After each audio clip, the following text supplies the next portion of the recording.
mucho antes de que las catedrales se elevaran hacia el cielo, antes de que existieran los libros y mucho antes de que el nombre de Navidad fuera pronunciado por primera vez. El invierno ya era el protagonista de una de las batallas más profundas de nuestra especie. Para el hombre antiguo, la llegada del frío no era simplemente un cambio de estación en un calendario de papel, era un evento existencial, un muro de sombra que se cerraba sobre las tribus y los pueblos. Imaginen por un momento lo que significaba vivir en un mundo donde la luz dependía únicamente del sol. Cada día de diciembre, ese sol se volvía más débil, se hundía más rápido en el horizonte y las sombras crecían con una voracidad que asustaba. En el silencio de las cuevas y de las primeras cabañas, nacía una pregunta aterradora: ¿y si esta vez el sol no regresa?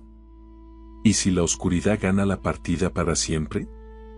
Esta angustia no era una fantasía, sino una realidad física. La naturaleza se detenía, los animales desaparecían y la tierra dejaba de dar frutos. La supervivencia se convertía en un proyecto colectivo de resistencia extrema. Fue en este escenario de incertidumbre donde nació la necesidad de crear un punto de inflexión, un momento en el tiempo que dijera basta. El hombre observó el cielo con una atención que hoy hemos perdido, y descubrió un fenómeno astronómico fundamental que hoy llamamos solsticio de invierno. El término solsticio proviene del latín y significa, literalmente, sol quieto. Es ese momento preciso del año en el que, visto desde la Tierra, el sol parece detener su descenso hacia el sur para quedarse inmóvil durante unos días antes de comenzar su lento regreso hacia el norte. Cuando los antiguos percibieron que el día dejaba de acortarse, sintieron un alivio que hoy difícilmente podemos imaginar.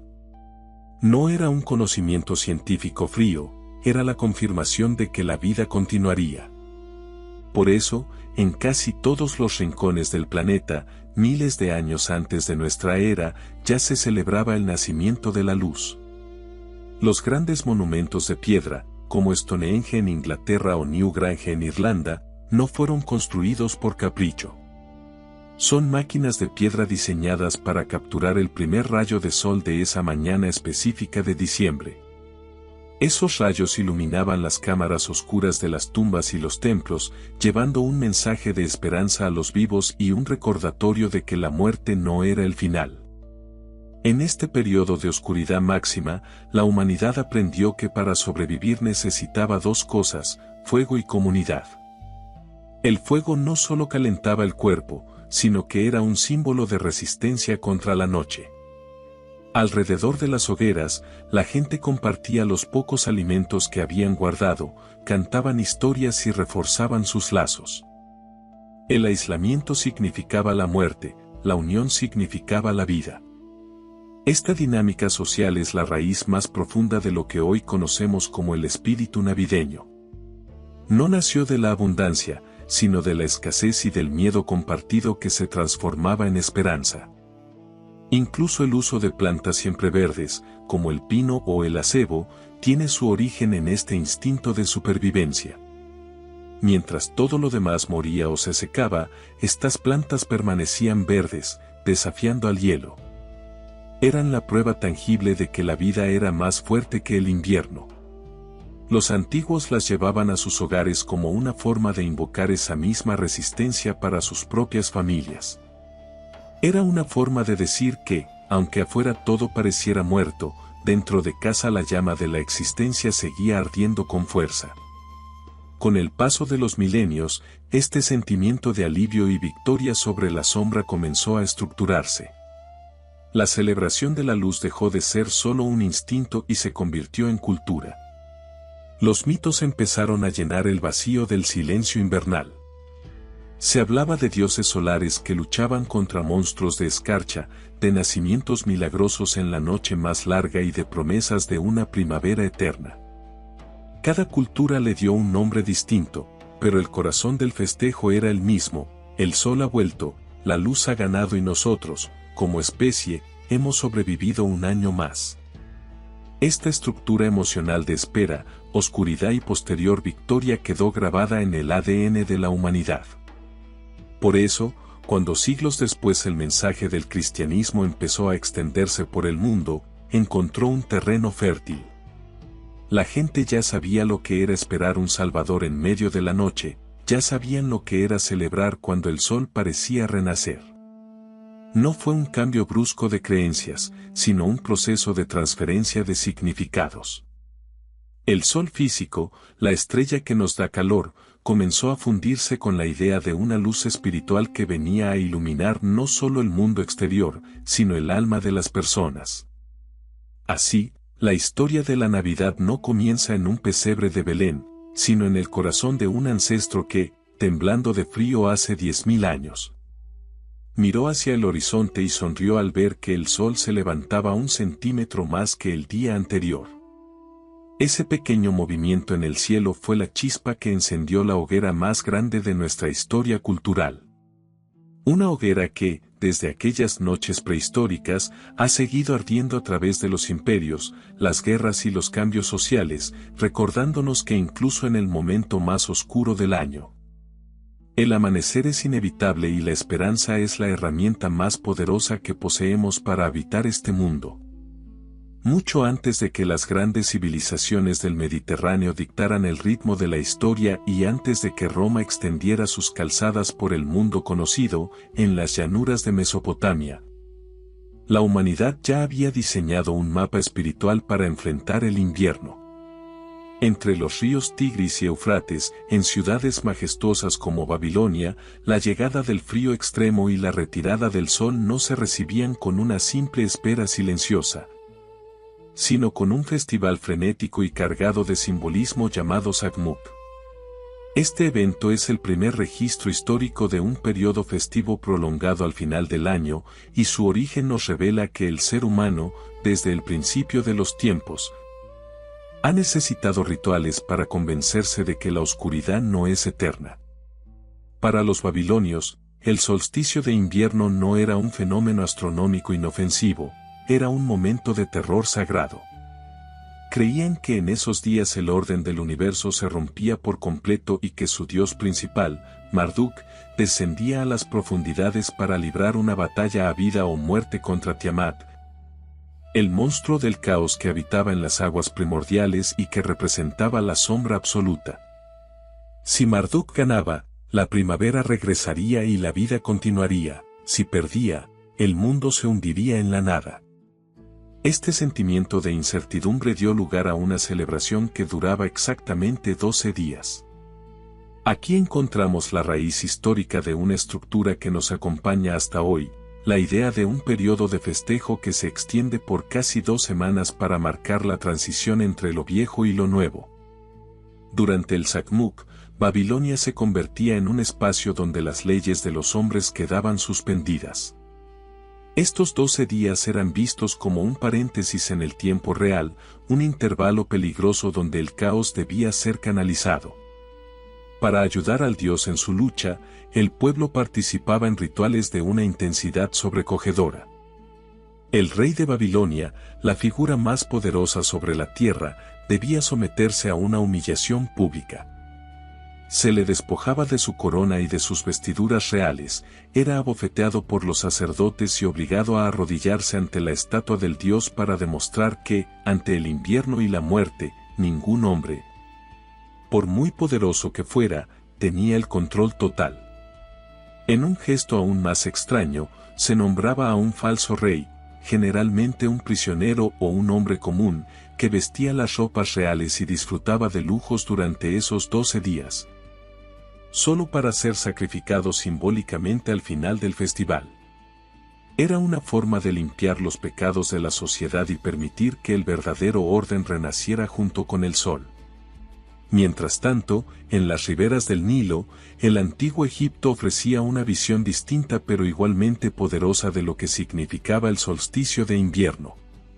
Para los egipcios, el cielo no era una amenaza, sino un libro abierto donde los dioses escribían su destino con luz. En el punto más oscuro del invierno, celebraban el nacimiento de Horus, el dios con cabeza de halcón que personificaba al sol naciente y la justicia divina. La mitología contaba que en la noche más larga del año, la diosa Isis daba a luz a este pequeño sol en el interior de los santuarios más profundos. Los templos se llenaban de lámparas de aceite para imitar la claridad que estaba por venir. La imagen de la Madre Divina sosteniendo al niño recién nacido en medio de la oscuridad invernal no era solo una escena religiosa local. Era la promesa universal de que la luz siempre encontraría un camino para regresar a la tierra. Pero la conexión de Egipto con nuestras tradiciones actuales va mucho más allá del simple concepto del nacimiento.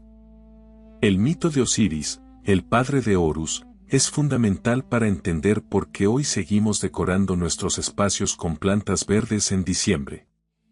Osiris era el dios de la vida, de la vegetación y de los ciclos de la tierra. Tras ser asesinado por su hermano Set, la personificación de la sequía y la sombra, Osiris renació gracias a la devoción y los rituales mágicos de Isis.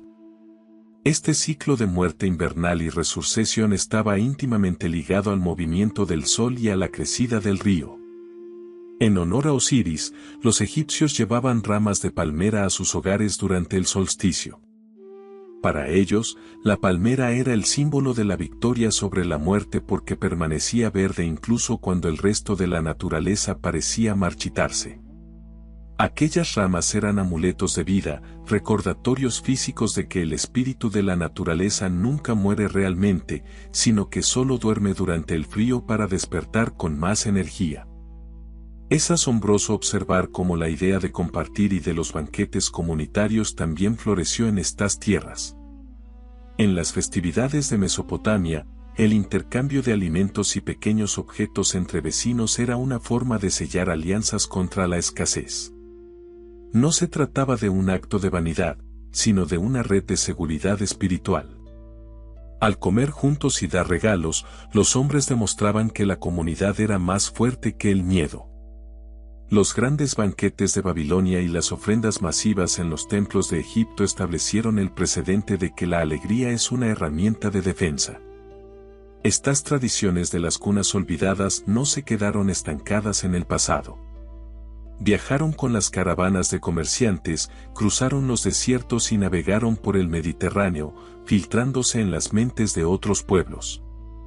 La estructura de los 12 días de Babilonia, la figura del niño divino nacido en la oscuridad de Egipto y el uso de plantas perennes como símbolo de vida eterna, son los hilos dorados que comenzaron a tejerse hace más de 5000 años. Cuando siglos más tarde el mundo romano y el cristianismo buscaron formas de dar sentido a sus propias celebraciones de invierno, no tuvieron que inventar nada desde cero. Simplemente recogieron estas creencias antiguas y las adaptaron a un nuevo lenguaje. El miedo a la noche que sentían los babilonios y la esperanza que celebraban los egipcios siguen latiendo en cada vela que encendemos hoy, recordándonos que somos parte de una cadena ininterrumpida de seres humanos que, año tras año, se reúnen para celebrar que la luz siempre vuelve a nacer. Esas corrientes de pensamiento que nacieron en el barro de Mesopotamia y en los templos del Nilo fluyeron con fuerza hacia el corazón del Mediterráneo, encontrando en la joven y ambiciosa Roma un terreno fértil para transformarse en algo monumental. Mientras el invierno abrazaba las 7 colinas, la capital del mundo se preparaba para la celebración más esperada y ruidosa de todo el año, las Saturnales. Este festival, dedicado al dios Saturno, el antiguo soberano de la agricultura y de una mítica edad de oro donde no existía el dolor ni la desigualdad, no era simplemente una fecha en el calendario. Era una explosión de libertad que detenía por completo el ritmo de la urbe. Durante 7 días, Roma, conocida por su disciplina de hierro y su estricta jerarquía, decidía voluntariamente volverse loca, permitiendo que la alegría fuera la única ley vigente. Lo que hacía a las Saturnales algo único en la historia era el concepto del orden invertido. En un mundo donde la posición social lo dictaba todo, este festival permitía que la rígida pirámide romana se diera la vuelta por completo. Los esclavos, que pasaban el resto del año en la sombra de la servidumbre, recibían el derecho a vestir las ropas de sus dueños y a sentarse a la mesa como invitados de honor. Eran sus propios señores quienes, en un gesto de humildad ritual, les servían la comida y el vino. No se trataba de una burla, sino de un recordatorio sagrado de aquel tiempo mítico donde todos los hombres eran iguales. En las calles, el aire se llenaba con el grito de «Io Saturnalia», un saludo que se convertía en el motor de una fraternidad colectiva que borraba, al menos por un momento, las fronteras entre la riqueza y la pobreza. Durante estas fechas, el aspecto físico de Roma cambiaba radicalmente. La túnica blanca tradicional y la solemne toga se guardaban para dar paso al sintesis, una vestimenta colorida y cómoda, mucho más apropiada para el banquete que para el foro. Los ciudadanos se ponían el pilleus, un gorro de fieltro que normalmente era el símbolo de los esclavos que habían obtenido su libertad. De este modo, por unos días, todos los romanos jugaban a ser libres, eliminando visualmente las diferencias de clase. Los tribunales cerraban sus puertas, las escuelas daban vacaciones a los niños y cualquier forma de castigo o declaración de guerra quedaba estrictamente prohibida. Era un tiempo de tregua total con el destino. Si pudiéramos entrar en una casa romana durante las noches de las Saturnales, veríamos elementos que nos resultarían asombrosamente familiares. Los hogares se decoraban con guirnaldas de laurel y yedra, pues se creía que la vegetación que permanecía verde bajo la escarcha atraía la vitalidad de la naturaleza. Pero el elemento más sagrado eran las luces.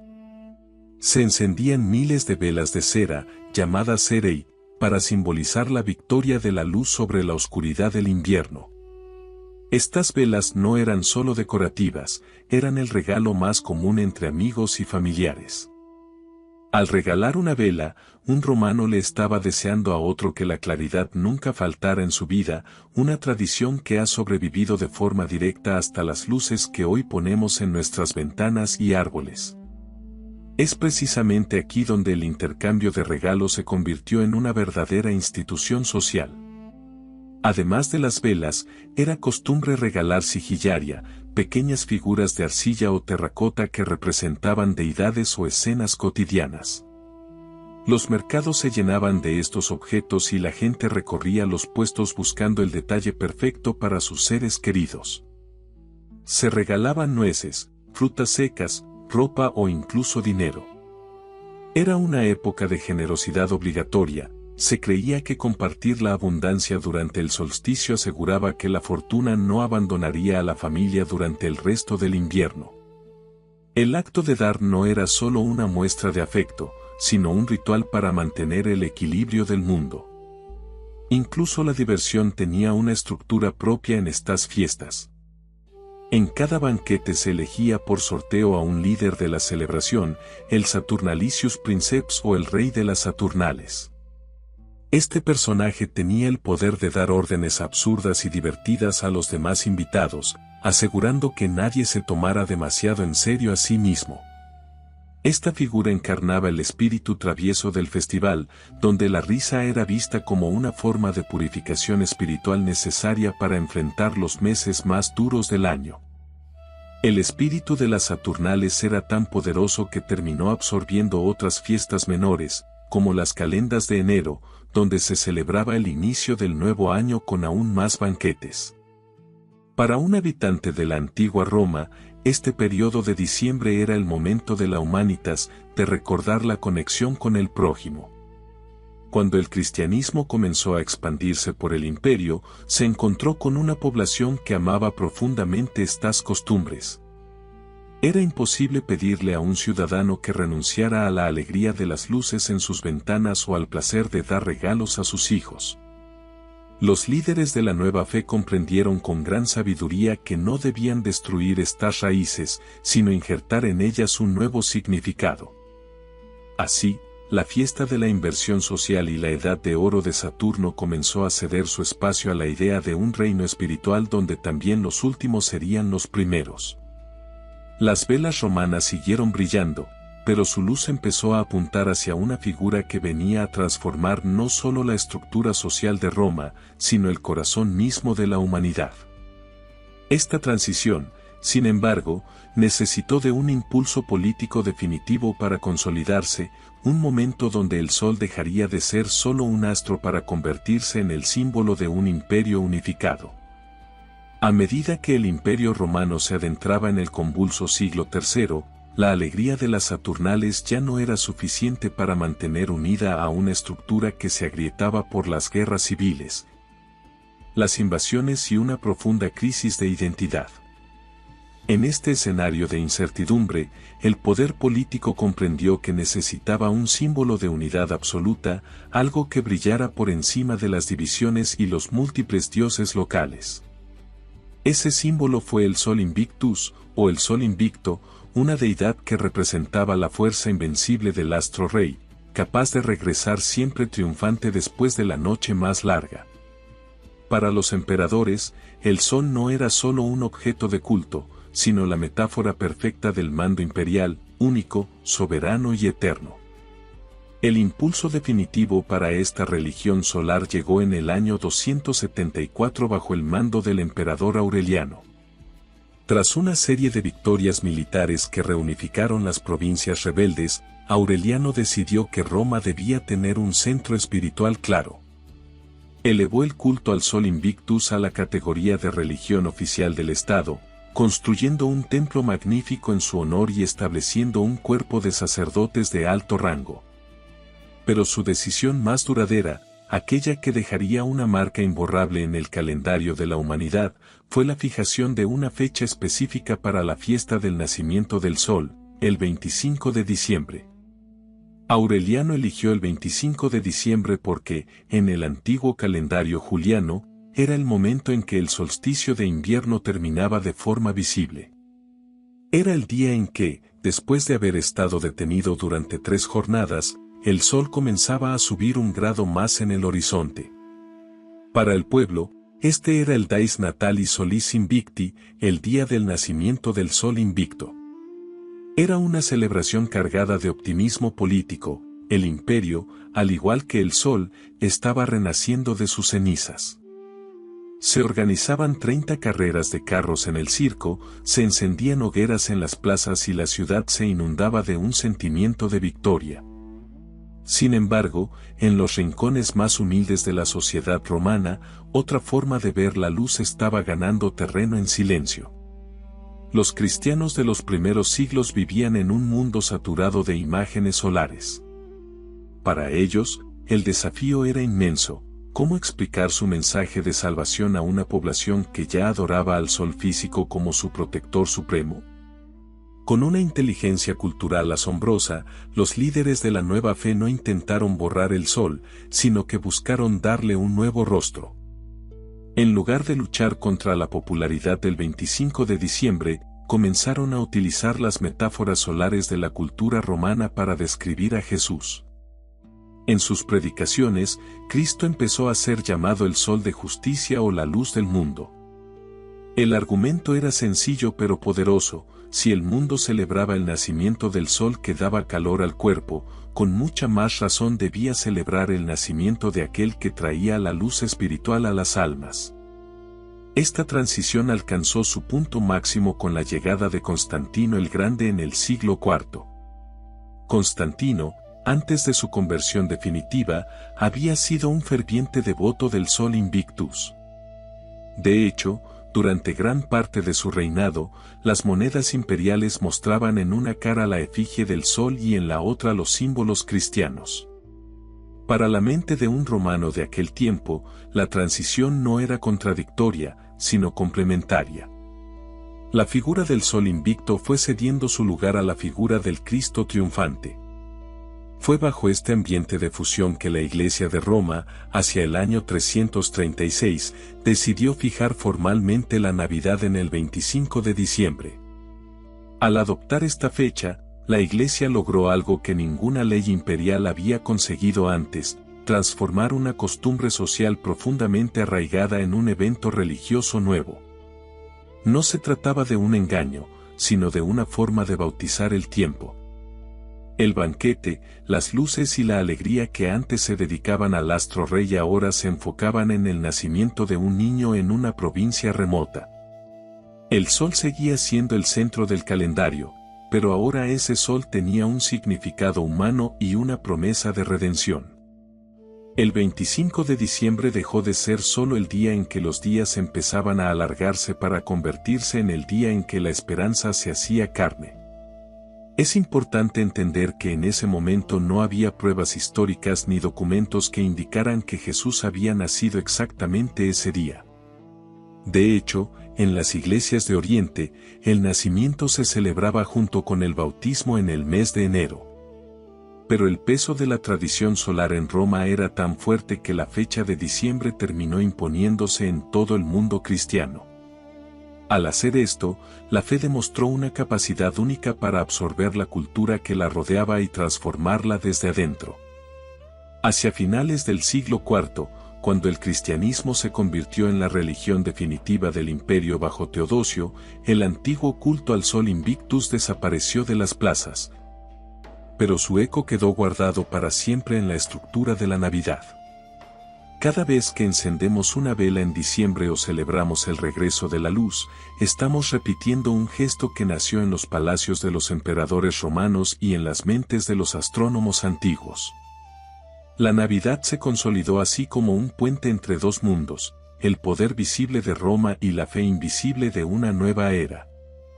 Fue el momento en que el sol del solsticio finalmente encontró su lugar en el pesebre, preparando el escenario para que la historia dejara de mirar hacia los cielos en busca de un astro y empezara a mirar hacia una pequeña aldea en Judea que estaba a punto de cambiar el destino de la humanidad. Mientras el Imperio Romano celebraba su propia gloria y el renacimiento del sol invicto en los grandes palacios de mármol, en un rincón apartado, polvoriento y tenso del Mediterráneo oriental, la realidad era muy distinta. Judea, la tierra de los antiguos profetas, no era en absoluto un lugar de paz. El aire allí se sentía pesado, cargado con una mezcla de fervor religioso y un resentimiento profundo que amenazaba con estallar en cualquier momento. Para comprender la historia que estaba a punto de nacer, debemos alejarnos por un momento del brillo de las legiones y mirar hacia el corazón de un pueblo que se sentía olvidado por su Dios y asfixiado por sus gobernantes. En aquel tiempo, Judea era gobernada por un hombre llamado Herodes el Grande. Herodes es uno de los personajes más complejos y oscuros de la historia antigua. Por un lado, fue un constructor visionario que transformó Jerusalén con templos de un esplendor asombroso y fortalezas inexpugnables que aún hoy nos maravillan. Pero detrás de esa fachada de grandeza, se escondía un hombre consumido por la paranoia y la crueldad. Herodes no era un judío de linaje puro, lo que lo convertía en un extraño para su propio pueblo. Sabía que no era amado, y esa inseguridad lo llevó a cometer actos terribles, llegando incluso a asesinar a miembros de su propia familia, incluyendo a su esposa y a sus hijos, por el simple temor de que le arrebataran el trono. Bajo su mando, la vida era una vigilancia constante y un esfuerzo agotador para pagar los impuestos que financiaban sus lujos y su lealtad a Roma. Pero la opresión no era solo política, era, sobre todo, espiritual. Para el habitante común de Judea, el pescador que remaba en el mar de Galilea o el campesino que cultivaba olivos en las colinas, la sensación dominante era la de un silencio divino. Sus libros sagrados hablaban de una época en la que Dios enviaba profetas para guiar al pueblo, pero esas voces se habían apagado hacía más de 400 años. 4 siglos de silencio en los que Judea había pasado de mano en mano entre imperios extranjeros, siendo humillada una y otra vez. En este vacío, la esperanza se convirtió en una necesidad vital, y esa esperanza tenía un nombre, el Mesías. Hoy usamos la palabra Mesías con un sentido muy religioso, pero para las personas de aquel tiempo, el término tenía un peso mucho más terrenal y urgente. En hebreo, Mashiach significa simplemente el ungido. Se refería a la antigua costumbre de derramar aceite sobre la cabeza de un nuevo rey para indicar que había sido elegido por Dios. Por lo tanto, cuando la gente en las aldeas hablaba del Mesías, no estaban esperando a una figura mística que bajara de las nubes, esperaban a un hombre, a un nuevo rey David. Un guerrero y un libertador de carne y hueso que fuera capaz de derrotar a los romanos, expulsar a los gobernantes corruptos como Herodes y devolver la paz y la abundancia a la tierra. Era un grito de auxilio político y social tanto como religioso. Esta atmósfera de espera era tan intensa que Judea se había convertido en un hervidero de grupos que buscaban, cada uno a su manera, la salvación. Estaban los fariseos, que creían que si cada persona cumplía la ley religiosa con una perfección absoluta, Dios finalmente intervendría. Estaban los celotes, que pensaban que la única forma de traer el reino de Dios era a través de la espada y la rebelión armada contra Roma. Y estaban los esenios, hombres que se retiraban al desierto, convencidos de que el mundo estaba tan corrompido que solo una catástrofe divina podría limpiarlo. En cada esquina de Jerusalén y en cada sinagoga de las aldeas, la pregunta era la misma: ¿cuándo vendrá el que ha de venir? Era un campo seco esperando una chispa. Y en medio de esta tensión, llegó un decreto de César Augusto, el hombre más poderoso del mundo desde su trono en Roma. El emperador ordenó un censo, un registro oficial de todas las personas del imperio. Para los habitantes de Judea, esto no era solo un trámite administrativo, era un recordatorio humillante de que eran propiedad de Roma y un mecanismo para asegurar que nadie escapara al pago de impuestos. El decreto obligaba a cada hombre a viajar a la ciudad de origen de su familia para ser registrado. Imaginen a miles de personas moviéndose por caminos peligrosos, cargando sus pocas pertenencias, impulsados por la voluntad de un emperador lejano. Entre esa multitud, se encontraba una pareja joven de Nazaret, un pueblo humilde de Galilea. Ella estaba en la etapa final de su embarazo. Su viaje hacia Belén no fue una procesión triunfal, sino un acto de obediencia forzada en una tierra al borde del colapso. Judea estaba lista para un cambio, pero el tipo de cambio que estaba por ocurrir no se parecería en nada a lo que los guerreros o los políticos habían imaginado.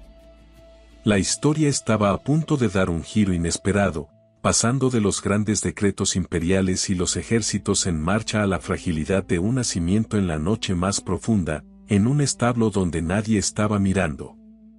El tiempo de la gran espera finalmente se agotaba, pero la respuesta al silencio de 4 siglos vendría de la manera más silenciosa posible. El decreto del César no era una sugerencia, era una orden que movía los cimientos de cada hogar en la provincia. Entre los miles de viajeros que caminaban por las rutas polvorientas de Judea, José y María avanzaban con una urgencia que solo ellos comprendían. El camino desde Nazaret hasta Belén es una travesía de unos 150 kilómetros, un trayecto que hoy parece corto, pero que hace 2000 años, a pie y con un embarazo avanzado, significaba varios días de esfuerzo agotador bajo el sol abrasador del día y el frío penetrante de la noche. Cuando finalmente divisaron las casas de piedra de Belén, el pueblo estaba colapsado. La pequeña aldea, que normalmente vivía en un silencio rural, se había transformado en un hervidero de gente que llegaba de todas partes para cumplir con el registro romano. Es aquí donde la historia nos regala uno de sus detalles más conmovedores y, a la vez, más malinterpretados. La tradición suele decirnos que no había lugar en la posada. Pero para entender esto con claridad, debemos mirar cómo eran las casas de aquel tiempo. La palabra que solemos traducir como posada no se refería a un hotel moderno, sino más bien a una habitación de invitados o un espacio común en las casas locales.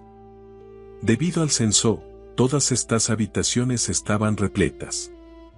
José y María no fueron rechazados por crueldad, sino por una falta absoluta de espacio físico.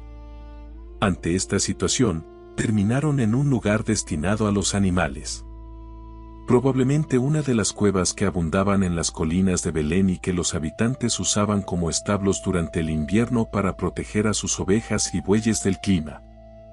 En ese entorno humilde, rodeados del olor a paja seca y el calor de los animales, ocurrió el nacimiento.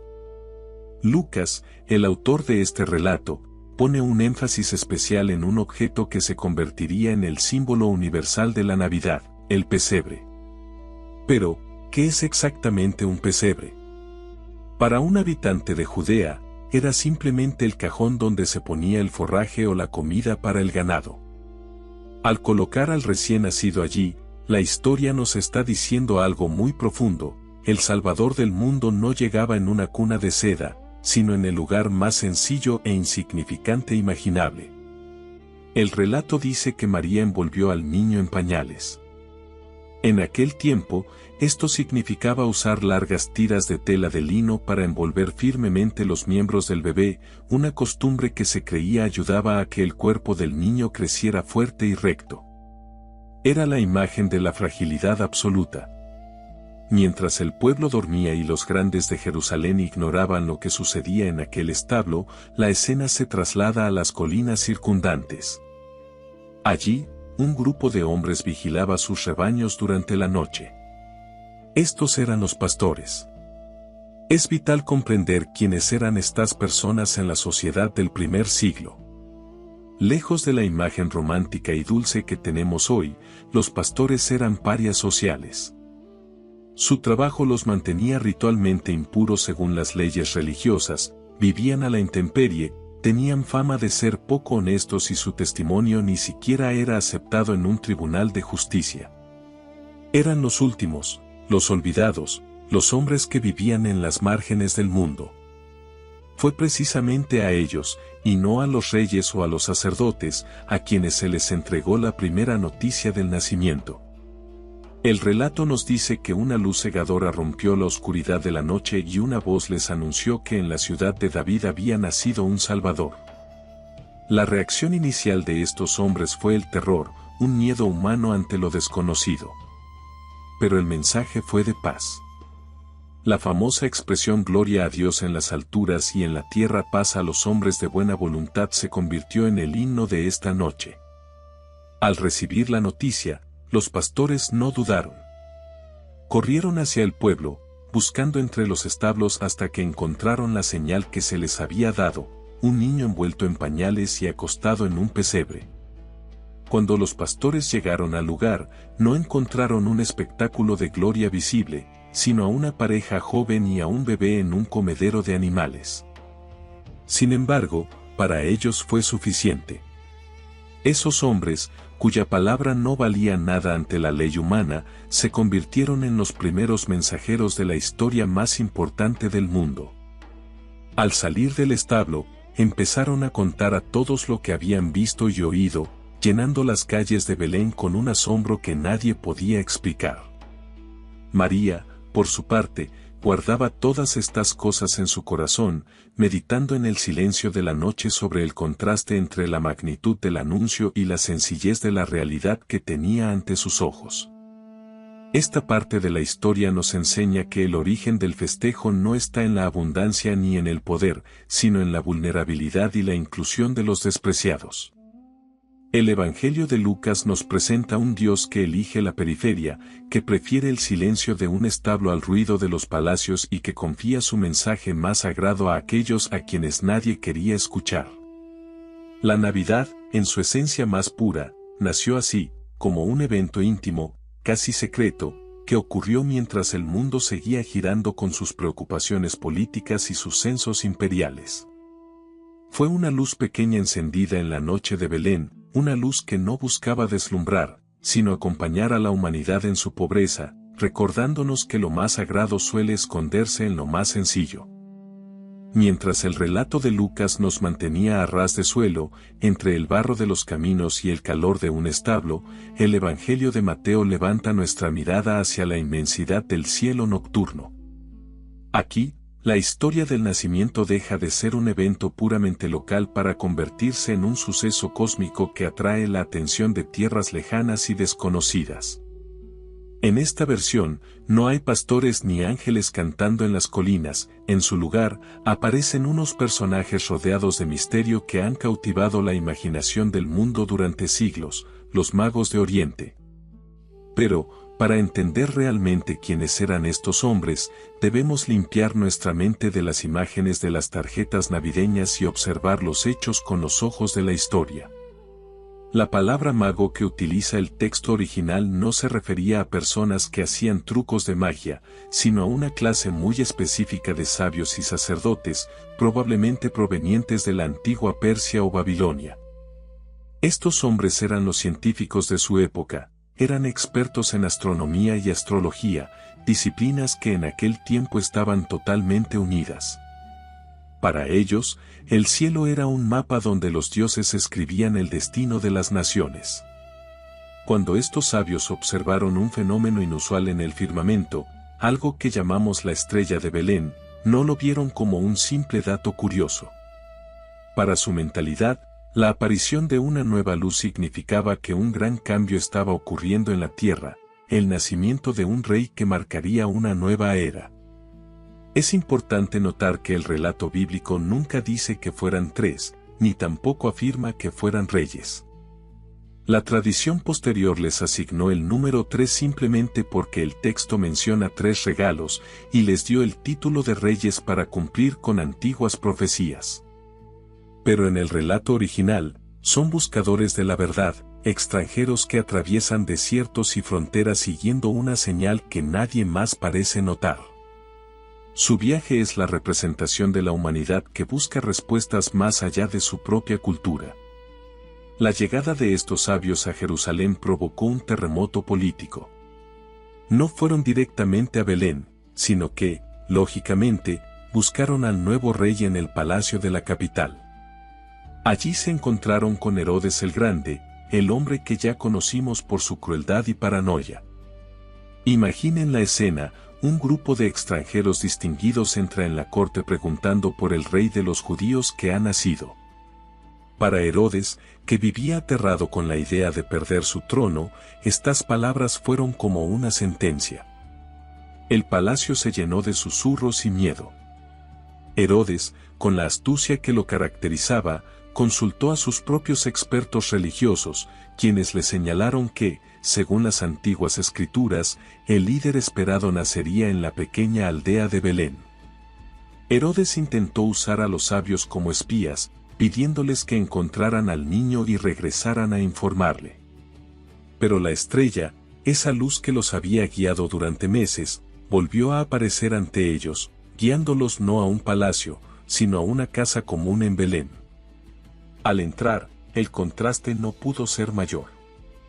Estos hombres, acostumbrados a la riqueza y al conocimiento de las grandes cortes orientales, se postraron ante un niño pequeño y su madre en un entorno de sencillez absoluta. Fue en ese momento cuando abrieron sus tesoros y entregaron los 3 regalos que hoy son parte fundamental de nuestra tradición: oro, incienso y mirra. Estos regalos no fueron elegidos al azar, cada uno tenía un significado profundo que los sabios querían comunicar.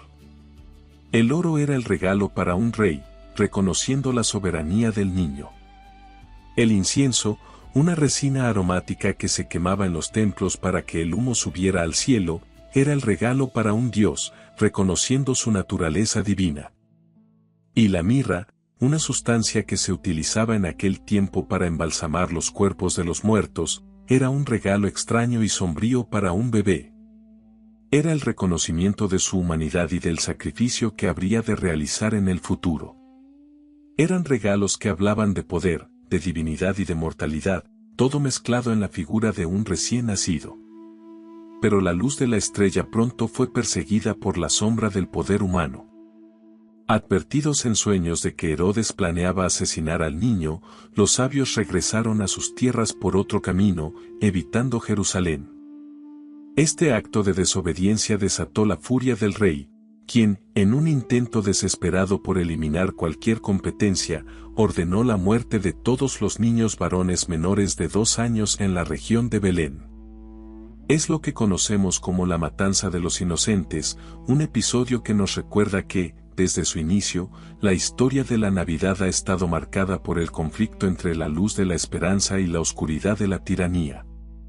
La familia, protegida por una nueva advertencia divina, huyó hacia Egipto, convirtiéndose en refugiados en una tierra extraña, repitiendo simbólicamente la historia de su propio pueblo siglos antes. El relato de Mateo nos enseña que la Navidad no es solo una historia de paz y pastores, sino también una historia de peligro, de búsqueda intelectual y de reconocimiento universal. Nos muestra que la verdad de aquel nacimiento no se quedó encerrada en una aldea de Judea, sino que brilló lo suficiente como para atraer a los hombres más sabios de naciones lejanas, demostrando que la luz que nació en la oscuridad estaba destinada a iluminar los caminos de todo el mundo conocido, sin importar fronteras ni creencias previas.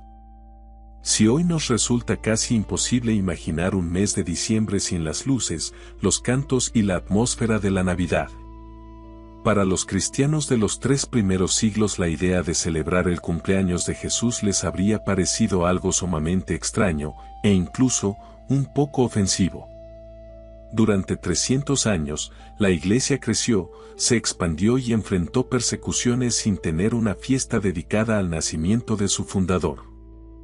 Para entender este vacío que hoy nos sorprende, debemos sumergirnos en la psicología de aquellos hombres y mujeres que veían el mundo y el tiempo de una manera radicalmente distinta a la nuestra.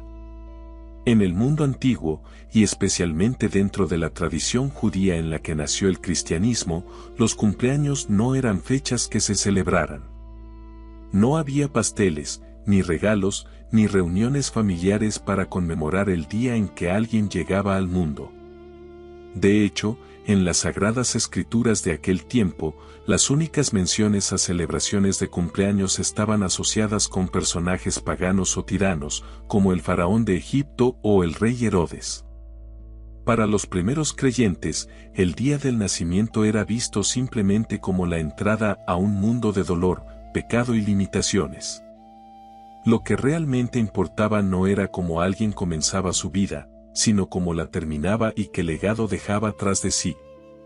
Por esta razón, el corazón de la fe cristiana durante sus primeros siglos no era el pesebre de Belén, sino la cruz y el sepulcro vacío. La fiesta suprema, la única que realmente importaba, era la Pascua. La resurrección era el evento que lo definía todo, era la prueba de que la muerte había sido vencida y la promesa de una vida eterna. Para aquellos cristianos que a menudo vivían bajo la sombra de la persecución romana, la esperanza no estaba puesta en un pasado lejano, sino en la victoria final sobre el sufrimiento. Esta visión de la vida influyó incluso en la forma en que empezaron a recordar a sus propios héroes, los mártires. Cuando un cristiano moría por su fe en la arena del circo o en una prisión, la Iglesia recordaba ese día no como el día de su muerte, sino como su verdadero cumpleaños. Utilizaban una expresión en latín muy reveladora, dies natalis, que significa día del nacimiento. Pero no se referían al nacimiento físico, sino al nacimiento a la vida eterna en el cielo. Es fascinante notar que, mientras el mundo romano celebraba con pompa los nacimientos de sus emperadores para exaltar su poder terrenal, los cristianos celebraban el momento en que un ser humano humilde abandonaba este mundo para encontrarse con lo divino. Incluso los grandes pensadores de la Iglesia primitiva, como Orígenes de Alejandría, escribieron con dureza contra la idea de celebrar nacimientos. Orígenes llegaba a decir que solo los pecadores y los paganos se regocijaban por el día en que nacieron, mientras que los santos despreciaban ese día. Para ellos, la obsesión con el nacimiento físico era una forma de orgullo y una distracción del verdadero propósito espiritual. Esta es la razón principal por la cual los autores de los Evangelios no se preocuparon por anotar una fecha específica. Para Mateo o Lucas, lo importante era el significado teológico de que Dios se hiciera hombre, no el dato cronológico de cuando sucedió. El silencio del Nuevo Testamento sobre el día y el mes exactos del nacimiento de Jesús no es un descuido, sino un reflejo de lo que la comunidad consideraba esencial. Además, los primeros cristianos vivían con una sensación de urgencia constante. Muchos de ellos estaban convencidos de que el fin del mundo y el regreso de Cristo eran inminentes, algo que sucedería en cualquier momento. En un ambiente de tanta tensión escatológica, es decir, centrada en los eventos finales de la historia, no había mucho espacio para mirar hacia atrás y organizar festividades anuales de aniversario.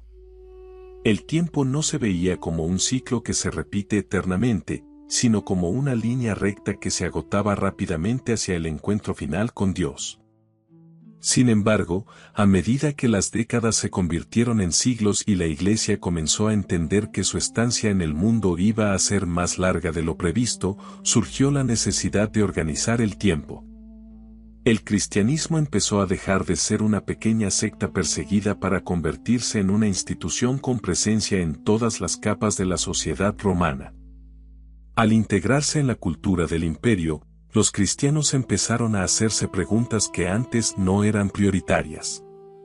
La curiosidad histórica comenzó a despertar. Los fieles empezaron a querer saber más sobre los detalles de la vida de Jesús, cómo era su rostro, qué palabras exactas dijo en privado, y por supuesto, ¿cuándo nació?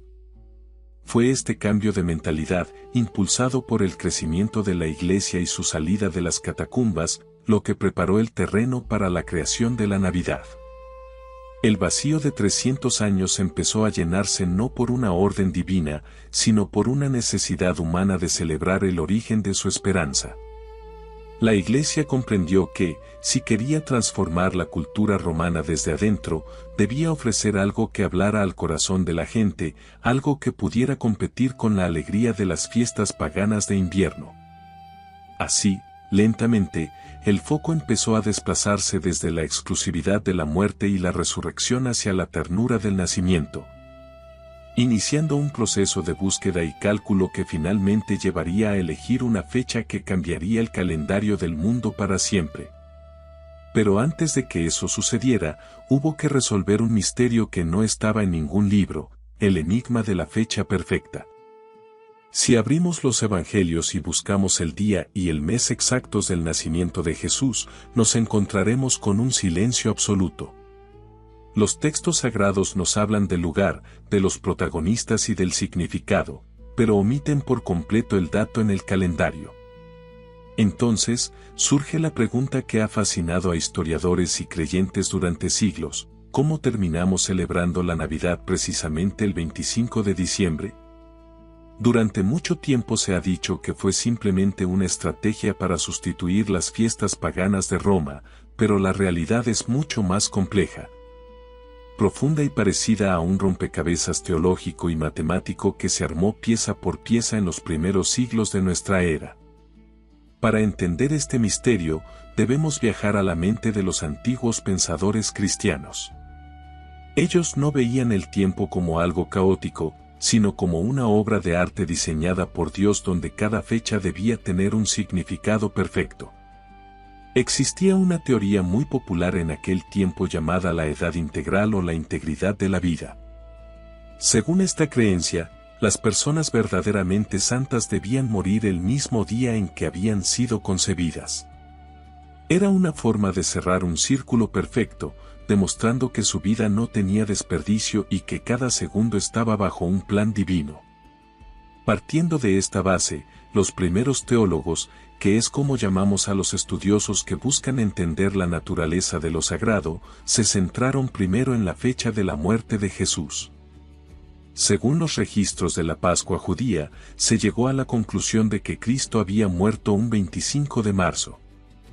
Siguiendo la lógica de la edad integral, si ese día había sido su sacrificio final, también debía ser el día en que su vida comenzó en el vientre de María. Esta fecha, el 25 de marzo, se convirtió así en la fiesta de la Anunciación, el momento en que se cree que el ángel visitó a la Virgen. Ahora, la matemática es sencilla pero reveladora. Si sumamos exactamente 9 meses de gestación a partir del 25 de marzo, el resultado nos lleva directamente al 25 de diciembre.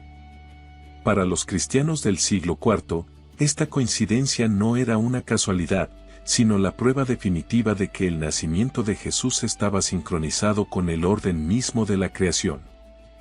Al nacer en diciembre, Jesús llegaba al mundo en el momento exacto en que la luz comenzaba a crecer, simbolizando que su llegada era el amanecer espiritual de la humanidad.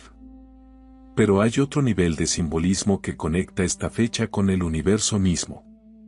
En la antigüedad, se creía que el mundo había sido creado durante el equinoccio de primavera, que también situaban cerca del 25 de marzo. El equinoccio es ese momento del año en que el día y la noche duran exactamente lo mismo. Para los antiguos, era el símbolo del equilibrio perfecto.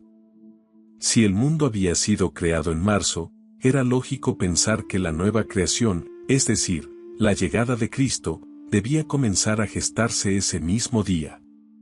De este modo, el 25 de diciembre no era solo un número al azar, sino que se vinculaba con la creación del sol, de las estrellas y de la vida misma. Fue el Papa Julio I, hacia el año 350, quien oficializó el 25 de diciembre como la fecha de la Navidad en Roma. Esta decisión ayudó a unificar las tradiciones que hasta entonces estaban dispersas.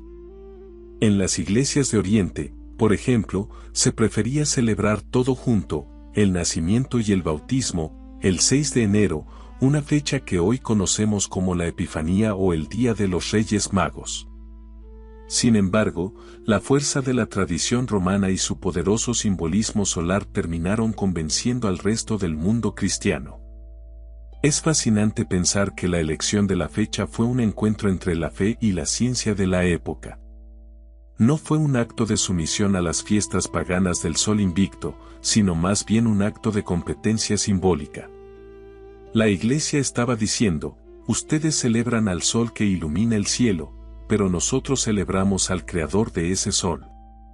Al elegir el 25 de diciembre, el cristianismo logró absorber el sentimiento de alegría y esperanza que ya existía en la cultura romana, dándole un nuevo propósito que sobreviviría a la caída del propio imperio.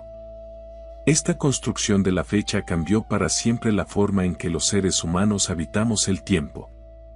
A partir de entonces, el año ya no sería solo una sucesión de días para trabajar y pagar impuestos, sino un camino espiritual que nos lleva desde la oscuridad total hasta la luz del nacimiento. La Navidad se convirtió en el ancla del calendario, el punto de referencia que permitía organizar la memoria y la esperanza de millones de personas. Al resolver el enigma de la fecha, la Iglesia no solo estableció un día festivo, sino que creó un puente entre lo que sucede en el cielo y lo que sucede en el corazón del hombre. El 25 de diciembre se transformó en la noche en la que el tiempo se detiene y la eternidad entra en contacto con nuestra historia cotidiana. Y aunque hoy sabemos que es una fecha simbólica y no necesariamente cronológica, su poder sigue intacto porque nos recuerda que, más allá de los números y los cálculos, lo que celebramos es la posibilidad de que la luz nazca incluso en el momento más frío y oscuro de nuestra existencia. Pero una vez establecida la fecha, la historia necesitaba rostros humanos que llevaran ese mensaje de generación en generación, y uno de esos rostros nacería en las costas de lo que hoy es Turquía, transformando la generosidad en una leyenda eterna. Con la fecha del 25 de diciembre ya establecida en el calendario, la Navidad comenzó a llenarse de historias y personajes que le dieron un rostro humano a la fe. Pero de todos los nombres que han surgido a lo largo de los siglos, hay uno que brilla con una luz especial, un hombre cuya generosidad fue tan grande que terminó transformándose en el símbolo más querido del invierno. Hablamos de Nicolás de Bari, o Nicolás de Myra, el obispo real que vivió en el siglo IV y que, sin saberlo, se convertiría en el antepasado de Santa Claus. Para encontrar sus huellas, debemos viajar a las costas de lo que hoy es Turquía, en una época donde el cristianismo apenas comenzaba a respirar en libertad. Nicolás no fue un personaje de cuento, fue un hombre de carne y hueso que nació en una familia muy rica. Sin embargo, desde muy joven, sintió que su fortuna no le pertenecía a él, sino a quienes más sufrían. Al quedar huérfano, decidió repartir toda su herencia entre los pobres y dedicarse por completo a la vida religiosa, convirtiéndose eventualmente en el obispo de una ciudad llamada Myra. Su vida estuvo marcada por una valentía asombrosa. Se dice que enfrentó a gobernantes corruptos para salvar a inocentes de la muerte y que siempre estuvo presente donde había hambre o necesidad. Pero lo que realmente lo hizo inmortal fueron las historias sobre su generosidad secreta. La leyenda más famosa cuenta la historia de un vecino de Nicolás que había caído en la miseria más absoluta. Este hombre tenía 3 hijas y, al no tener dinero para sus dotes, que era el pago necesario en aquel tiempo para que las mujeres pudieran casarse y tener un futuro digno, se sentía desesperado, temiendo que sus hijas terminaran en una vida de esclavitud o deshonra. Al enterarse de esto, Nicolás no quiso humillar al hombre entregándole el dinero públicamente. En lugar de eso, fue a su casa durante la noche, en medio del silencio, y arrojó una bolsa llena de monedas de oro por la ventana. Se dice que las monedas cayeron dentro de las medias o calcetines que las jóvenes habían colgado cerca de la chimenea para que se secaran. Nicolás repitió este gesto 3 veces, una por cada hija, hasta que todas tuvieron lo necesario para su dote. Este relato es el origen directo de la tradición de colgar calcetines en la chimenea esperando una sorpresa. Nicolás personificó la idea de que la verdadera caridad es aquella que se hace en secreto, sin buscar el aplauso, simplemente por el deseo de aliviar el dolor ajeno. Con el paso del tiempo, la figura del obispo Nicolás se llenó de milagros y se convirtió en el protector de los más vulnerables, especialmente de los niños y de los marineros. Los marinos que navegaban por el Mediterráneo llevaban su historia de puerto en puerto, extendiendo su fama por toda Europa. Para ellos, San Nicolás era la luz en medio de la tormenta, el santo que calmaba las aguas y aseguraba el regreso a casa. Así, su nombre empezó a pronunciarse con devoción desde Rusia hasta las costas de Holanda.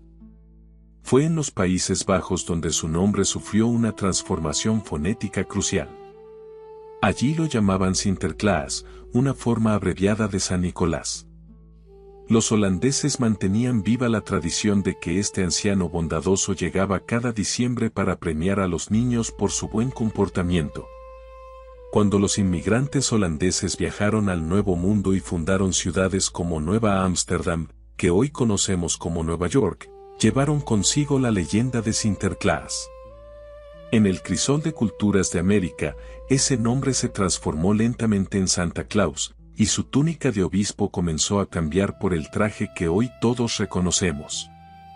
Es fascinante notar cómo la Iglesia decidió vincular la memoria de este hombre con la temporada navideña.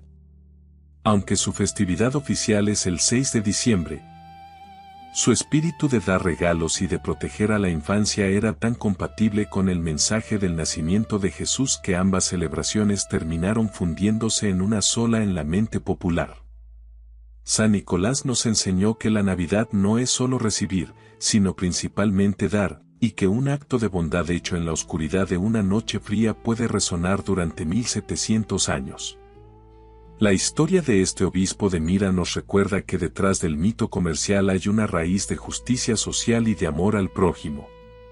Nicolás no regalaba juguetes por entretenimiento, regalaba dotes, comida y libertad. Su legado es el de un hombre que entendió que la llegada de la luz al mundo debía celebrarse con manos abiertas. Con el tiempo, su imagen seguiría evolucionando, mezclándose con antiguos mitos del norte de Europa y con la literatura moderna, pero el corazón de la historia sigue siendo el mismo. Un hombre que camina en la noche para asegurarse de que nadie se sienta olvidado.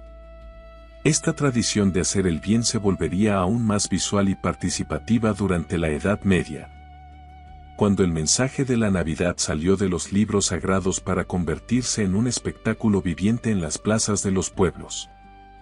A medida que Europa se adentraba en los siglos de la Edad Media, la Navidad dejó de ser una celebración que ocurría únicamente detrás de los muros de piedra de los monasterios y las catedrales.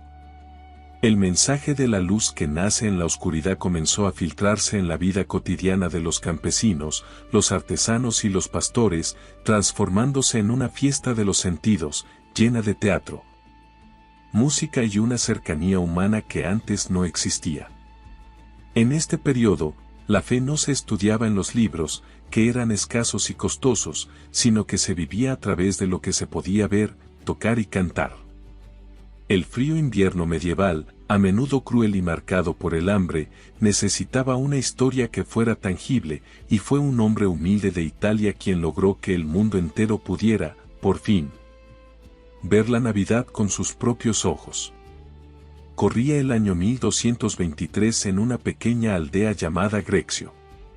Allí vivía Francisco de Asís, un hombre que había renunciado a todas sus riquezas para buscar la esencia más pura de la vida. Francisco sentía que la celebración de la Navidad se había vuelto demasiado abstracta y distante para la gente sencilla. Quería que los habitantes del pueblo no solo escucharan la historia del nacimiento, sino que sintieran el frío de la noche de Belén, que olieran la paja y que comprendieran la extrema pobreza en la que, según el relato, había llegado el Salvador al mundo. Así, con el permiso del Papa, Francisco ideó algo que nunca antes se había hecho, un pesebre viviente.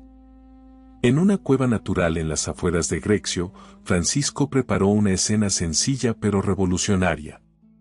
No utilizó estatuas de mármol ni pinturas costosas. En su lugar, llevó un buey real, un burro y colocó una gran cantidad de paja sobre un pesebre de madera. No había actores representando a María o a José en esa primera ocasión. El centro de atención era el espacio vacío que representaba la humildad absoluta. La noche de la celebración, los habitantes de la aldea caminaron hacia la cueva cargando antorchas y velas, iluminando los bosques mientras cantaban himnos de alegría. Al llegar, quedaron impactados por lo que vieron. La fe se había vuelto algo real, algo que estaba allí mismo, entre los animales y el frío de la montaña. Esa noche en Grexio cambió para siempre la forma en que celebramos. Francisco de Asís quería resaltar que la divinidad no se encontraba en el lujo de los palacios, sino en la sencillez de un establo. Esta representación fue el origen de lo que hoy conocemos en todo el mundo hispanohablante como el Belén, el pesebre o el nacimiento. La idea se extendió como un fuego purificador por toda Europa. Pronto, cada iglesia y cada hogar quiso tener su propia representación del nacimiento de Jesús. Los artesanos empezaron a tallar figuras de madera y barro, creando escenas que incluían no solo a los personajes bíblicos, sino también a panaderos, pastores y campesinos de la propia época medieval, integrando su propia vida en la historia sagrada. Pero el impacto del medievo en la Navidad no se detuvo en las imágenes visuales. Fue también en este tiempo cuando nacieron los villancicos. Originalmente, estas no eran canciones religiosas solemnes, sino canciones populares que se cantaban en las villas o aldeas, de ahí su nombre. Eran melodías alegres que los campesinos usaban para celebrar las cosechas o los eventos sociales. La Iglesia, al notar el poder de estas canciones para conectar con el corazón del pueblo, empezó a adaptar las letras para contar la historia de la Navidad.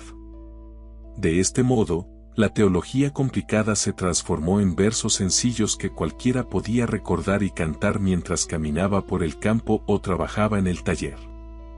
El villancico se convirtió en el periódico musical de la época, transmitiendo la emoción del nacimiento de generación en generación.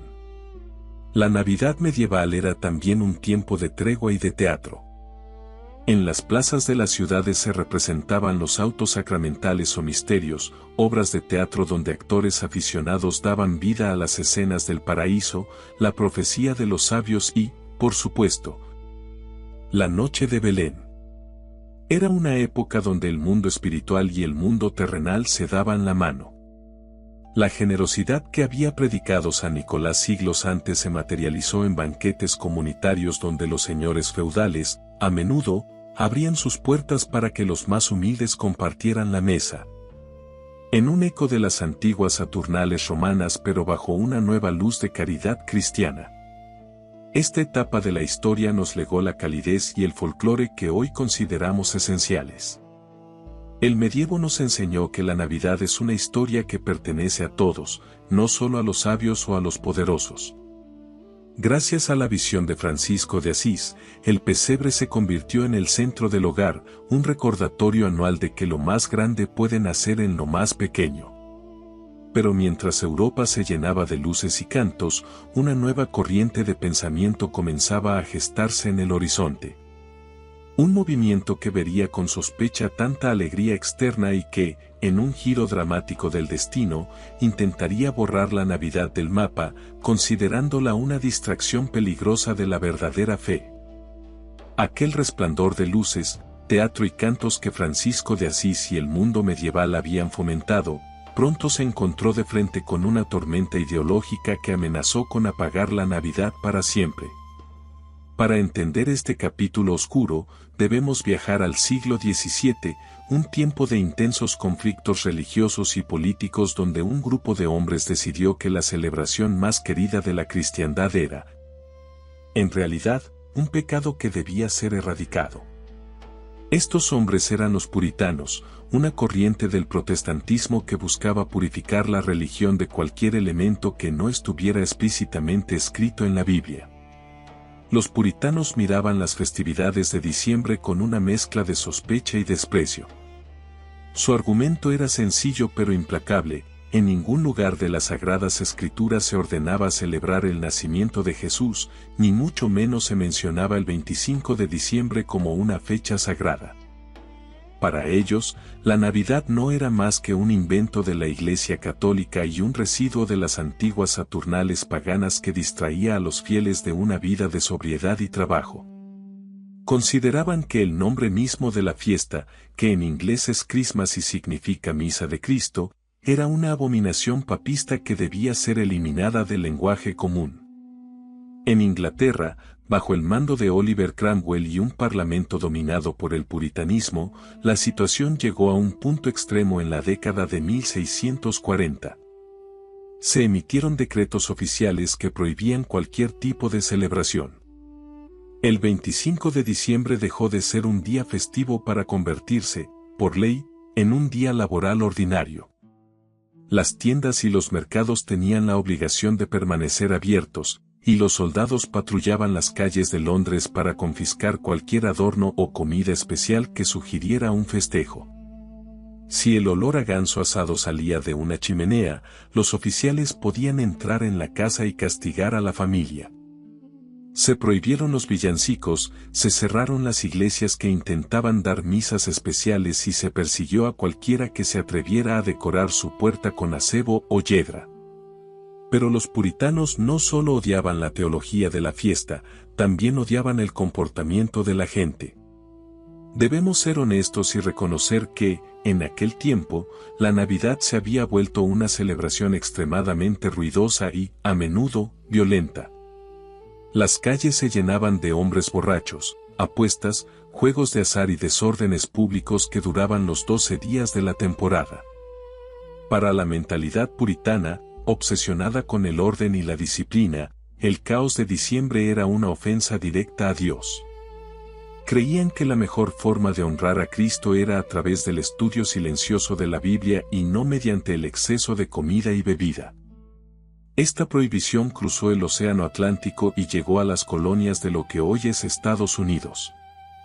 En la colonia de la Bahía de Massachusetts, en 1659, se aprobó una ley que establecía una multa de 5 chelines para cualquiera que fuera sorprendido celebrando la Navidad, ya fuera dejando de trabajar o festejando en su hogar.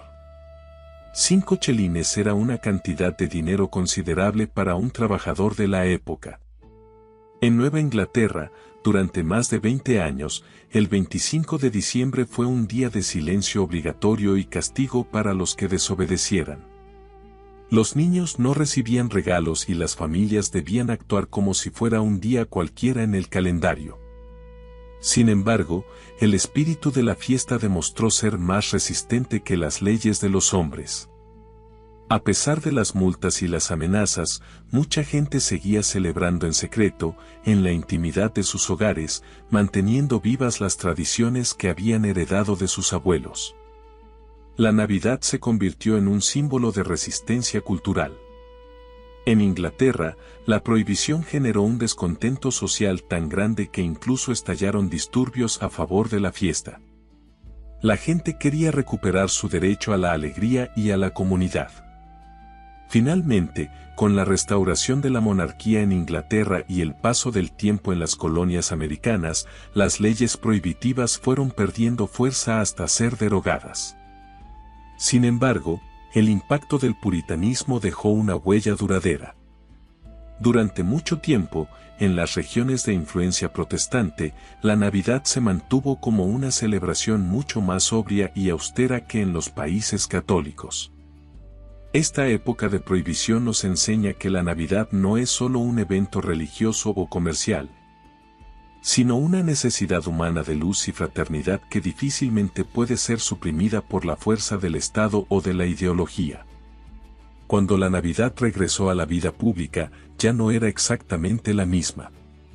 El periodo de sombra de la prohibición ayudó a que la fiesta se alejara gradualmente de los desórdenes callejeros para refugiarse más en el interior de las casas. Se preparó el terreno para una nueva transformación que ocurriría siglos después, cuando la literatura y la nueva sensibilidad de la era industrial rescatarían el corazón del festejo, dándole el rostro cálido y familiar que hoy todos conocemos. Pero antes de que el mundo moderno abrazara definitivamente la Navidad, los antiguos mitos del norte de Europa y las tradiciones de la caridad oculta debían fundirse para crear el escenario donde nacería el espíritu navideño tal como lo entendemos hoy. Tras el periodo de sombras y prohibiciones que intentaron silenciar la Navidad, el mundo entró en una fase de transformación radical que cambiaría nuestra forma de vivir para siempre. Al llegar el siglo XIX, la revolución industrial estaba rediseñando el paisaje de Europa y América. Las familias abandonaban el campo para amontonarse en las ciudades grises y ruidosas, trabajando largas jornadas en fábricas oscuras. En este nuevo mundo de máquinas y hollín, las antiguas tradiciones rurales de la Navidad parecían estar muriendo. La gente ya no tenía tiempo para celebraciones de 12 días ni para grandes festejos comunitarios. Fue en este momento de frialdad social cuando la Navidad fue rescatada y reinventada, dejando de ser una fiesta ruidosa de las calles para convertirse en el refugio sagrado del hogar y la familia. El gran arquitecto de esta nueva sensibilidad fue el escritor inglés Charles Dickens. En 1843, Dickens publicó una obra que se convertiría en el mapa emocional de la Navidad moderna, Un cuento de Navidad. En aquel entonces, la sociedad era extremadamente dura con los pobres y el espíritu de la generosidad estaba bajo mínimos. A través de la historia de Ebenezer Scrooge, un hombre rico pero con el corazón congelado por la avaricia, Dickens no solo escribió una ficción, sino que lanzó un manifiesto social. Él propuso que la Navidad no era solo una fecha religiosa, sino un estado mental, una oportunidad para que el ser humano se detuviera, mirara a su vecino y practicara la compasión. El éxito del libro fue tan masivo que logró algo asombroso, transformó la forma en que la gente celebraba. Dickens popularizó la idea de la cena de Navidad con el pavo como centro de la mesa y reforzó la imagen de la familia reunida alrededor del fuego. Fue él quien acuñó el concepto del espíritu navideño como un tiempo de perdón, benevolencia y alegría. Gracias a su pluma, la Navidad recuperó su alma, pero ahora con un enfoque mucho más íntimo y caritativo. El mensaje ya no era solo que Dios había nacido en la tierra, sino que la bondad debía nacer en el corazón de cada ciudadano. Mientras Dickens transformaba los corazones, en el palacio de Buckingham, la reina Victoria y su esposo, el príncipe Alberto, estaban transformando los salones. Alberto, que era de origen alemán, trajo consigo una costumbre de su tierra natal que en Inglaterra era casi desconocida: el árbol de Navidad.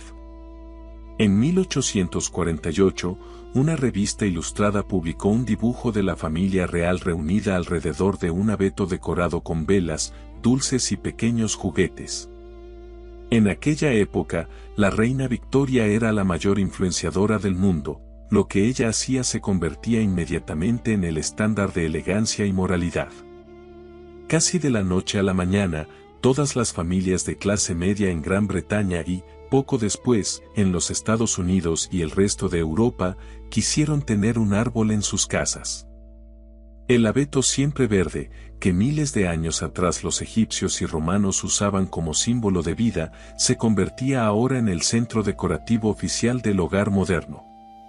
Esta era, conocida como la época victoriana, también vio nacer otros elementos que hoy nos parecen inseparables de la fiesta. En 1843, el mismo año en que Dickens publicaba su cuento, un hombre llamado Sir Henry Cole encargó la creación de la primera tarjeta de Navidad. Cole era un hombre muy ocupado y no tenía tiempo para escribir cartas individuales a todos sus conocidos. Así que pidió a un artista que diseñara una tarjeta con una escena familiar y un mensaje de buenos deseos que pudiera imprimir y enviar por correo. Aunque al principio fue criticada por algunos, la idea de enviar tarjetas de felicitación se extendió rápidamente gracias a la mejora de los sistemas postales, permitiendo que las personas mantuvieran el contacto con sus seres queridos a pesar de las distancias impuestas por la vida urbana. La Navidad victoriana fue el momento en que se consolidó la idea de que los niños debían ser los protagonistas absolutos del festejo. Se empezaron a fabricar juguetes de forma industrial y las tiendas comenzaron a decorar sus escaparates para atraer a los compradores. La figura de San Nicolás, que ya conocimos, terminó de fundirse con antiguas leyendas europeas de Papá Noel o el Padre Navidad, convirtiéndose en ese anciano bondadoso que premiaba la inocencia infantil. Es fascinante observar que lo que hoy consideramos como una Navidad tradicional es, en gran medida, una creación del siglo XIX. Fue una respuesta emocional a la dureza de la industrialización. En un mundo que se volvía cada vez más rápido, mecánico y frío, la humanidad necesitó crear un paréntesis de calidez, nostalgia y valores familiares. La Navidad victoriana nos dio el árbol, las tarjetas, la cena familiar y, sobre todo, la idea de que la felicidad se encuentra en los pequeños detalles compartidos bajo el techo del hogar. Pero mientras el mundo occidental abrazaba este nuevo modelo de confort, el espíritu de la fiesta cruzaba los océanos, llegando a tierras donde el sol y el color transformarían estas tradiciones en algo vibrante, apasionado y profundamente diferente. Mientras las chimeneas de la época victoriana en Europa se llenaban de hollín y el árbol de Navidad se convertía en el centro del hogar, al otro lado del océano, en las vastas y coloridas tierras de América, el espíritu de la fiesta estaba viviendo una transformación sin precedentes. La llegada de la Navidad al Nuevo Mundo no fue simplemente el traslado de una fecha en el calendario, sino un encuentro profundo, y a veces turbulento, entre dos formas de entender lo sagrado. Cuando los misioneros españoles llegaron a las costas americanas, trajeron consigo las tradiciones de la Navidad medieval, los nacimientos, los villancicos y las misas solemnes. Sin embargo, al desembarcar, se encontraron con civilizaciones que ya tenían sus propios rituales de invierno, sus propios dioses de la luz y una conexión milenaria con la tierra. En las tierras del México antiguo, por ejemplo, los aztecas celebraban durante el mes de diciembre el nacimiento de Huitzilopochtli, el dios del sol y de la guerra. Esta festividad, que coincidía casi exactamente con el solsticio de invierno, celebraba el triunfo de la luz sobre la oscuridad, una idea que, como hemos visto, era el motor de todas las culturas antiguas. Los misioneros, en un ejercicio de astucia y adaptación que llamamos sincretismo, que no es otra cosa que la mezcla de dos creencias distintas para crear algo nuevo, decidieron aprovechar estas coincidencias. En lugar de prohibir las fiestas nativas, las transformaron. El nacimiento del dios Sol fue sustituido por el nacimiento de Jesús y las danzas guerreras se convirtieron en representaciones teatrales de la fe. De este cruce de culturas nació una de las tradiciones más hermosas y vibrantes del mundo hispanohablante, las posadas. Esta costumbre, que se celebra principalmente en México y Centroamérica durante los 9 días anteriores al 25 de diciembre, representa el viaje de María y José desde Nazaret hasta Belén buscando un lugar donde descansar. Pero las posadas no son solo una procesión, son un acto de comunidad. Los vecinos se dividen en dos grupos, unos se quedan dentro de una casa representando a los hosteleros y otros se quedan fuera, cargando las figuras de los peregrinos y cantando versos para pedir refugio. Es un diálogo musical que termina siempre con la apertura de las puertas, simbolizando que la hospitalidad y la generosidad son las llaves que permiten que la luz entre en el hogar. Fue en estas celebraciones donde apareció otro símbolo que hoy recorre el mundo, la piñata. Aunque muchos creen que es solo un juego infantil, la piñata nació con un significado espiritual muy profundo. Originalmente, se diseñaba con 7 picos o rayos, cada uno representando uno de los 7 pecados capitales, la soberbia, la avaricia, la lujuria, la ira, la gula, la envidia y la pereza. El objetivo era romper la piñata con un palo, simbolizando la fuerza de la virtud que vence al mal. A la persona que golpeaba se le vendaban los ojos para representar la fe ciega, aquella que no necesita ver para creer. Cuando la piñata finalmente se rompía, una lluvia de frutas y dulces caía sobre los participantes, representando las recompensas y bendiciones que caen del cielo sobre aquellos que logran vencer sus debilidades. En la región de los Andes, en América del Sur, la Navidad también se fusionó con las antiguas festividades agrícolas de los incas. En países como Perú, Ecuador y Bolivia, el niño Jesús comenzó a ser vestido con ropas andinas, chullos y ponchos, integrándose totalmente en el paisaje de las montañas. En Colombia y Venezuela, la tradición tomó la forma de la novena de aguinaldos, 9 días de oraciones, música y comida compartida que reúnen a familias enteras alrededor del pesebre.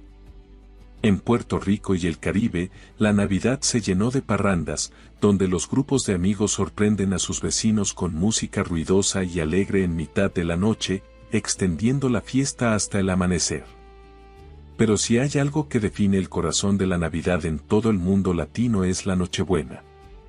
A diferencia de la tradición anglosajona, donde el día principal es el 25 por la mañana, para los hispanohablantes el centro de todo es la noche del 24 de diciembre. Es el momento del banquete máximo, donde los tamales, el lechón, el pavo o el bacalao se sirven en mesas que parecen no tener fin. La Nochebuena es la celebración de la cercanía. Es la noche en la que se espera a que den las 12 para abrazarse, para brindar y para colocar la figura del niño Dios en el pesebre, completando la escena que se ha estado preparando durante semanas. Esta forma de vivir la Navidad es apasionada y externa. Se vive en las calles, con fuegos artificiales, con música que se escucha de casa en casa y con una alegría que desafía cualquier tristeza. La Navidad latinoamericana nos recuerda que la fe y la historia no son piezas de museo, sino algo vivo que se adapta, que cambia de color y que se nutre de la identidad de cada pueblo. Es una celebración que aprendió a hablar español con acentos diferentes, demostrando que el mensaje de paz y esperanza que nació en Judea hace 2000 años puede sonar igual de dulce bajo la nieve de los Andes que bajo las palmeras del Caribe. Sin embargo, mientras el mundo celebraba estas tradiciones llenas de color y vida, la historia también nos mostraría que el espíritu de la Navidad podía manifestarse en los lugares más inesperados y sombríos. Porque incluso en medio de la mayor tragedia creada por el hombre, la guerra, hubo un momento en que el eco de estas tradiciones fue capaz de detener las balas y obligar a los enemigos a mirarse a los ojos y reconocerse como hermanos, creando un milagro que ninguna estrategia militar pudo prever. La historia de la Navidad es, en su esencia, una historia de luz que vence a la sombra, pero quizás nunca esa luz fue tan necesaria ni tan sorprendente como en el invierno de 1914. El mundo estaba sumergido en la Gran Guerra, un conflicto de una escala y una crueldad que la humanidad nunca había imaginado.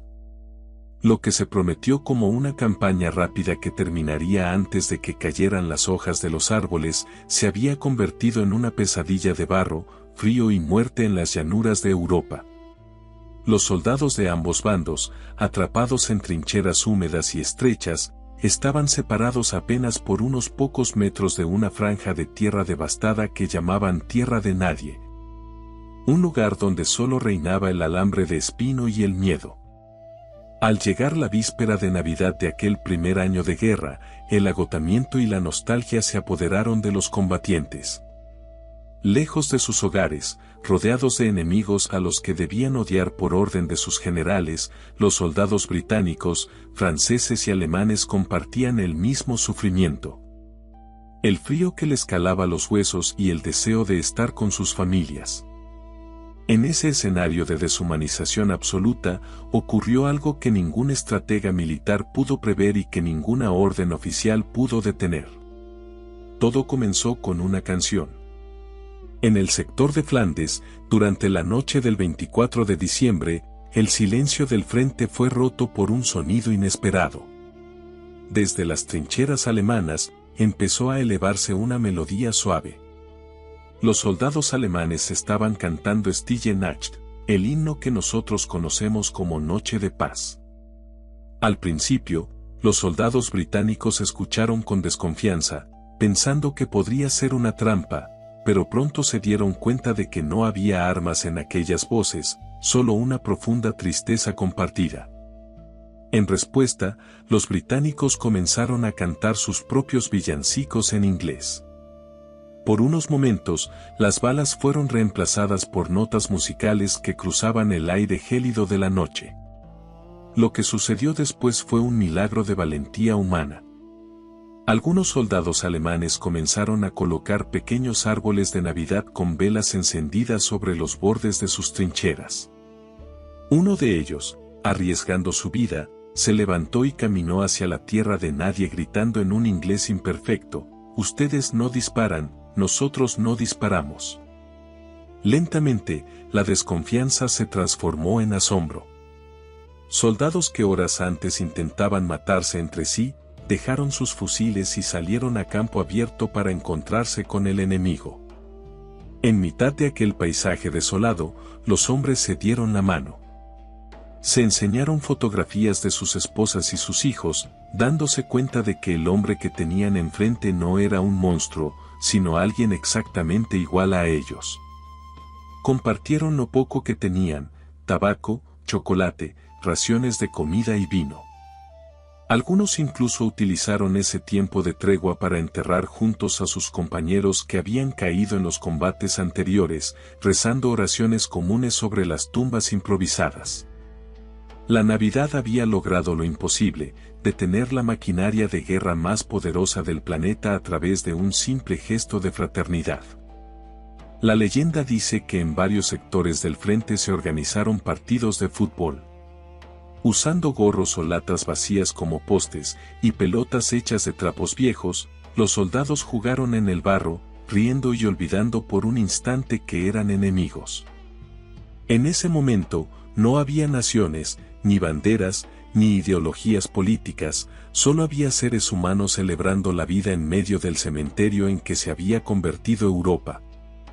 Fue un acto de rebelión pacífica contra la locura de la guerra, una demostración de que el espíritu de la Navidad, ese deseo de paz que hemos rastreado desde los tiempos de Roma y Mesopotamia, seguía vivo en lo más profundo del alma humana. Lamentablemente, este milagro fue breve. Cuando las noticias de la tregua llegaron a los altos mandos en Londres y Berlín, la reacción fue de furia. Los generales, que dirigían la guerra desde cómodos palacios lejos del frente, temían que si los soldados se hacían amigos, ya no querrían seguir luchando. Se emitieron órdenes estrictas prohibiendo cualquier contacto con el enemigo bajo pena de muerte por traición. En los años siguientes de la guerra, se realizaron bombardeos de artillería preventivos en la víspera de Navidad para asegurar que nadie volviera a intentar salir de las trincheras para abrazar al contrario. La tregua de Navidad de 1914 terminó, y los soldados regresaron a sus puestos para seguir cumpliendo con su deber, pero nada volvió a ser igual para quienes estuvieron allí. Aquella noche demostró que la luz de la esperanza puede brillar incluso en el infierno más oscuro creado por el hombre. Nos recordó que la Navidad no es solo una celebración de la fe o una tradición familiar, sino una oportunidad para reconocer nuestra humanidad compartida por encima de cualquier frontera. Este evento histórico es quizás el testimonio más poderoso de la fuerza del relato navideño. Si unos hombres en medio de una guerra total fueron capaces de dejar sus armas y compartir un momento de paz, entonces la promesa de aquel nacimiento en Belén sigue teniendo un poder real y transformador. La Navidad de 1914 nos dejó una lección eterna, que la paz no es algo que nos conceden los gobiernos, sino algo que nace de la voluntad de cada persona de mirar al otro con compasión. Y es precisamente esa mirada, esa capacidad de reconocer la luz en el otro, lo que nos ha permitido mantener viva esta celebración a través de los siglos. Preparándonos para entender qué significa el legado de este festejo en nuestro mundo actual. Después de haber recorrido miles de años de historia, desde las hogueras de las cuevas prehistóricas hasta el silencio de las trincheras en la Gran Guerra, llegamos finalmente a nuestro presente. Hemos visto cómo la Navidad no nació de un solo evento o de una sola cultura, sino que es un inmenso río alimentado por muchos arroyos, el miedo ancestral a la noche, la precisión de los astrónomos egipcios, la alegría rebelde de las Saturnales romanas, la fe de los pastores de Judea y la calidez de los hogares victorianos. Al observar este panorama completo, surge una pregunta inevitable que nos invita a reflexionar sobre nuestra propia vida. ¿Por qué, en un mundo tan tecnológico, tan rápido y a menudo tan escéptico como el nuestro, seguimos deteniéndonos cada diciembre para celebrar lo mismo? ¿Por qué la Navidad sigue siendo el ancla de nuestra civilización? La respuesta no se encuentra en las tiendas ni en los anuncios de televisión, sino en una necesidad biológica y espiritual que no ha cambiado desde que el primer hombre miró el cielo con temor. Seguimos celebrando la Navidad porque, en el fondo, seguimos necesitando convencernos de que la luz es más fuerte que la oscuridad. A pesar de nuestros avances científicos, el invierno sigue llegando, los días siguen acortándose y el ser humano sigue sintiendo la misma soledad y el mismo deseo de pertenencia que sentían los antiguos babilonios. La Navidad es nuestra respuesta colectiva al frío del mundo, es el momento en que decidimos, de forma voluntaria, que la esperanza debe tener la última palabra. Hoy en día, el mundo hispanohablante, con sus más de 550 millones de voces, es uno de los guardianes más apasionados de este legado. Desde las plazas de España hasta las cumbres de los Andes, desde las ciudades de Estados Unidos hasta las selvas de Centroamérica y el Cono Sur, la Navidad se vive con una intensidad que trasciende lo puramente religioso. Para nosotros, la Navidad es el lenguaje de la familia.